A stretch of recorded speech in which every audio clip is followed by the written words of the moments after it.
Hello， 大家好，欢迎来到小娱乐频道。那很多新手朋友呢，特别是我们中国大陆的朋友，第一次在购买这个 USDT 的时候，在买这个 USDT 的时候呢，都会纠结一个问题哈。那么我到底该用？可以看到这里，它这里支付方式呢有银行卡、支付宝还有微信。那这3种方式，哪一种会更方便？但很多新手朋友呢，可能会直接去用银行卡转账。这个也相信是很多朋友呢，可能个人觉得哈，银行卡转账最安全哈，因为支付宝和微信呢是用来实名认证过的哈，一旦风控呢就比较麻烦。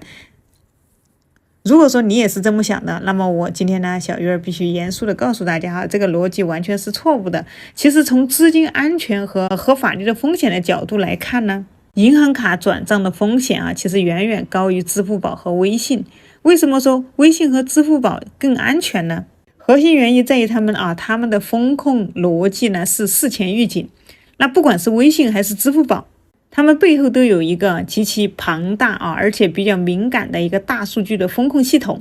当你扫码准备给商家付款的那一刻系统就已经在开始扫描对方的账户了。如果系统检测到对方的账户存在异常，比如说很多人交易频繁一天交易几次，还有他的资金快进快出，或者说被多人投诉过，那系统直接就会给你弹出一个这样的一个红色的一个警告框，提示你当前呢交易存在风险，或者说直接给你中断让你无法支付。很多人遇到这种情况，可能你还会有一些反感，觉得平台啦，为什么呢？我愿意去这样操作为什么平台要管呢？但这里呢，也请大家你可以换一个角度，其实这个平台呢，它是在帮助你，因为这一刻你的钱呢，它还在你的账上面你的钱还没有转出去既然交易失败了，那么你和这个潜在的问题商家可以说是就没有一个实质性的一个资金的往来，那么你没有任何的损失，你的资金还在你的手上。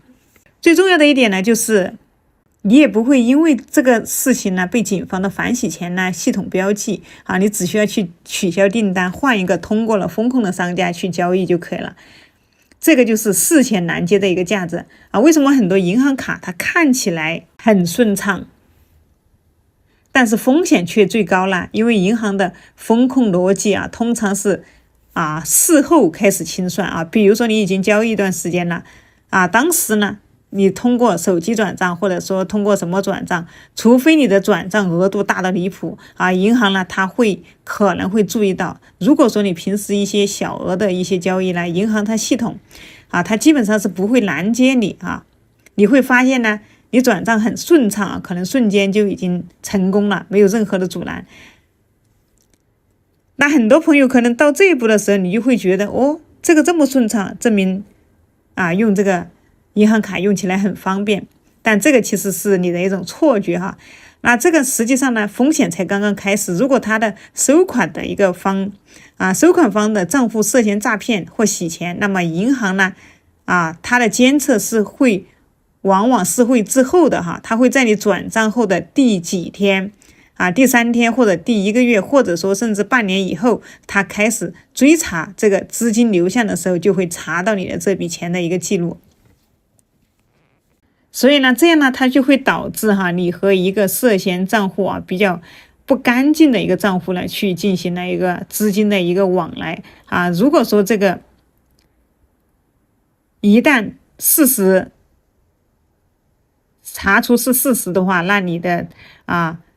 这个银行卡就会你都会受到一个牵连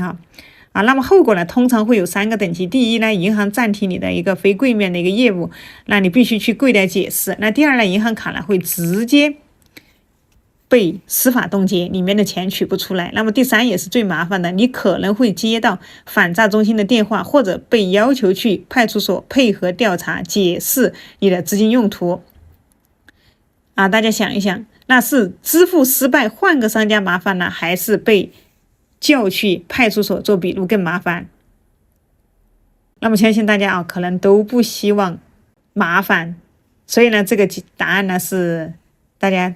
自己是知道怎么选择的。既然我们其实明白了这个逻辑了，那在实际买币的时候呢，应该怎么操作呢？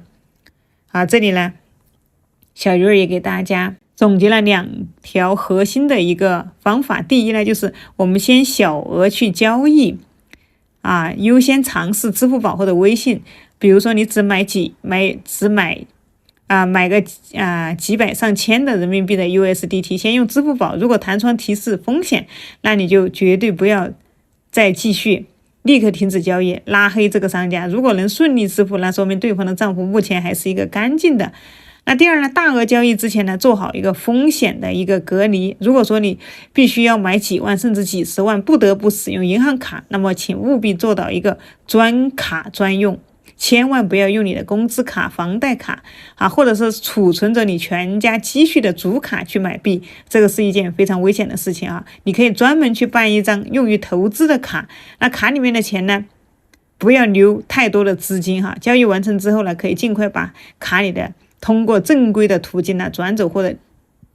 提现这样万一这张卡被封控呢，也不会影响到你资产和你的正常生活。那最后给大家总结一下，最后给大家总结一下你不需要去害怕风控提示，哪怕这些，那我们不需要去害怕那些风控提示，我们更要害怕的是没有提示的风险。看得见的阻拦其实是在保护你的安全。如果说你在发现这种呢，就立马停止及时停止交易。那如果说你还没有OE 或者币安的一个交易所呢，你可以扫描屏幕前的二维码，用你的浏览器扫描屏幕前的二维码呢去注册下载这里呢我也会把相关的链接呢放在视频下方的描述栏和置顶评论区今天就给大家分享了这么多，我们下期视频再见。